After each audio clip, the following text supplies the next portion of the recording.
Okay, I just figured out that I can record with this, so this might be more helpful for folks. So I'm going to show you how to deep embed your audio recorded video through Panopto onto Blackboard. So the first thing that I'll do is log into Blackboard. I'll have to do all this fun stuff first.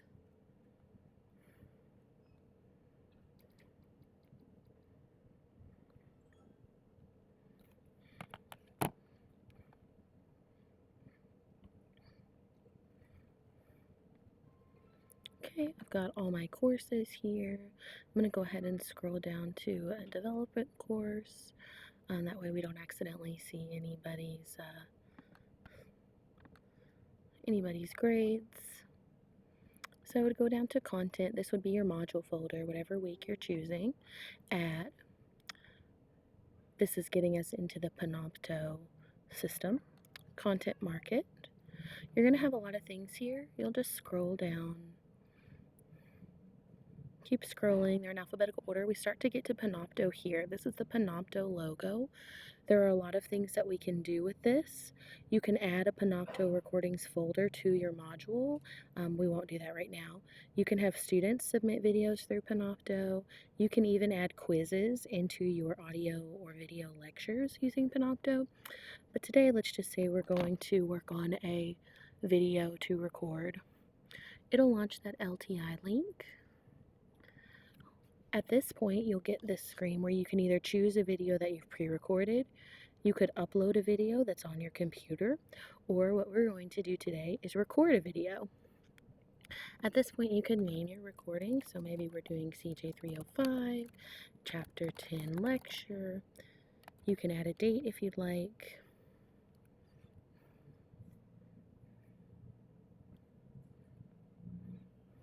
You can choose to use the app. I don't do that. I just launch Capture. So what you'll do is you'll click that.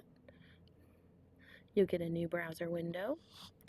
And this looks like this. Now I'm get this little thing here that says my camera and my microphone are in use because I have my things recording. But what we would do is we leave our audio alone.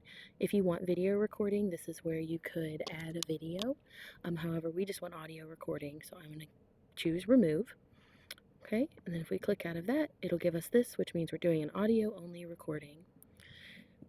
Now for us to add in our PowerPoint, one of the first things that we should do is go here and we can choose which PowerPoint we want. I'll just choose one of mine. This is not for 305, this is for 325. But we'll go ahead and get it open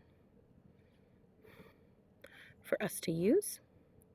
And then I'm going to go ahead and go back to my browser screen.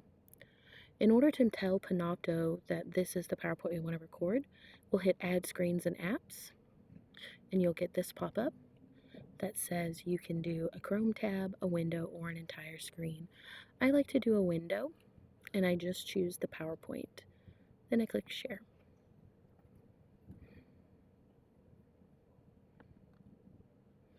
Then you'll get that window popped up.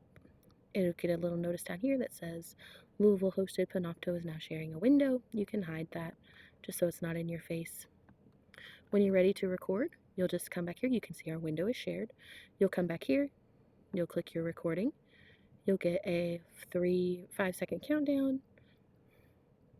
Okay, and then you would go back to your PowerPoint and make it full screen like this. And as you click through, it will also click through on the Panopto video. When you get to the end of your PowerPoint, which I'm just going to scroll through mine, that's the end, you can hit escape, go back down to your web browser, and then click exit. Then you'll get down here to this processing page. Now this says upload is complete. It's safe to close your browser window. That's totally fine to do. You might get a preview of your video here, you might not. If you want one, you can kind of see what and then it you looks would like. go back to your PowerPoint. Oops, excuse me, make myself look like that. And then here is a preview of our video. Okay, now we've got that our video is ready. I'm going to go ahead and close out of this browser. Totally fine to do so. Now here's where things can get a little bit tricky. Okay, something that might be easier to do is to actually click out of the Panopto video embed, click back into it, and this will look familiar to you, and then you'll have a choose, and then your lecture will be right there. So you'll click on that, you will click insert, and now if we click under content, we have a link to our CJ 305 Chapter 10 lecture, which we know isn't there, but when we click on it, students will be redirected, they'll be able to open this, and they'll be able to see the video content. All right, I hope this was helpful. Thank you.